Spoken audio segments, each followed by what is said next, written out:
ወንዝ ወደ ገሊላ ከመሄዱ በፊት እንዳገኛቸው ይገልጻል። ዮሐንስ ወንጌል ምዕራፍ 1 ቁጥር 42 እስከ 44 ባለው ማለት ነው።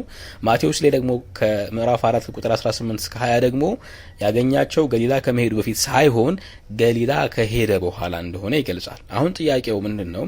ስምዖንና እንድሪያስን ኢየሱስ መጀመሪያ የት ነበር ያገኛቸው? ሰላም እንዴት ናችሁ? እግዚአብሔር ይመስገን። ኡስታሱና ይመስለኛል ዮሐንስ ወንጌልና ማቴዎስ ወንጌል 4:18 ላይ ያለው ሐሳብ ተጋጭቷል ለማለት ነው ያመጣው። ኡስታሱና አይጋጭም። ስምዖንና እንድሪያስ መጀመሪያ ጌታ ኢየሱስን ያገኙት በዮርዳኖስ ማዶ ነው፣ ዮሐንስ ባለበት አካባቢ ማለት ነው። ዮሐንስ ወንጌል 1 ላይ እንደተቀመጠው ከዮሐንስ ዘንድ ሰምተው ከተከተሉት ከሁለቱ አንዱ የስምዖን ጴጥሮስ ወንድም እንድሪያስ ነበረ። እርሱም አስቀድሞ የራሱን ወንድም ስምዖንን አገኘውና መሲህን አግኝተናል አለው። ትርጓሜውም ክርስቶስ ማለት ነው። ወደ ኢየሱስም አመጣው። ኢየሱስም ተመልክቶ አንተ የዮና ልጅ ስምዖን ነህ፣ አንተ ኬፋ ትባላለህ አለው። ትርጓሜውም ጴጥሮስ ማለት። በነጋውም ኢየሱስ ወደ ገሊላ ሊወጣ ወደደ። ፊልጶስንም አገኘውና ተከተለኝ አለው። ማንን ነው ተከተለኝ ያለው? ፊልጶስን ነው ተከተለኝ ያለው። ፊልጶስም ከእንድሪያስና ከጴጥሮስ ከተማ ከቤተ ሳይዳ ነበር። አሁን እዚህ ጋር ስምዖንንና እንድሪያስን ጌታ ኢየሱስ የት ነው ያገኛቸው ማለት ነው? ዮርዳኖስ ነው ያገኛቸው። ለአገልግሎት ገና አልመረጣቸውም። ከዛስ ማቴዎስ ወንጌል ላይ ስንመጣ ግን ገሊላ ነው ያ የተፈጠረው፣ ዮርዳኖስ ነው። ይሄ ደግሞ የተፈጠረው የት ነው?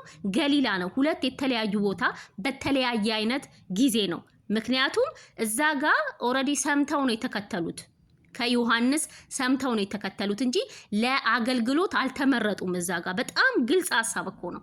ማቴዎስ ወንጌል 4:12 ኢየሱስም ዮሐንስ አልፎ እንደተሰጠ በሰማ ጊዜ ወደ ገሊላ ፈቀቅ ብሎ ሄደ። የት ሄደ? ገሊላ ሄደ።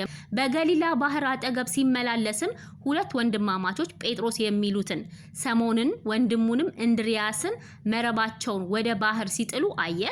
አሳ አጥማጆችም ነበሩና እርሱም በኋላዬ ኑ ሰዎችን አጥማጆች እንድትሆኑ አደርጋቸዋለሁ አላቸው። ወዲያውኑ መረባቸውን ትተው ተከተሉት። እዚህ ጋር ለአገልግሎት ተመረጡ፣ ጠራቸው። እዛ ጋር ግን ኦልሬዲ አይተውት ከዮሐንስ ሰምተው ነው የተከተሉት። እዚህ ጋር ግን ራሱ ጌታ ኢየሱስ ለአገልግሎት መረጣቸው። ሲጀመር ስራ ላይም ነበሩ እኮ ገሊላ ስራ እየሰሩ እንደነበረ በግልጽ ተቀምጧል። እዛ ጋር ግን ኦልሬዲ ሰምተው ነው የመጡት።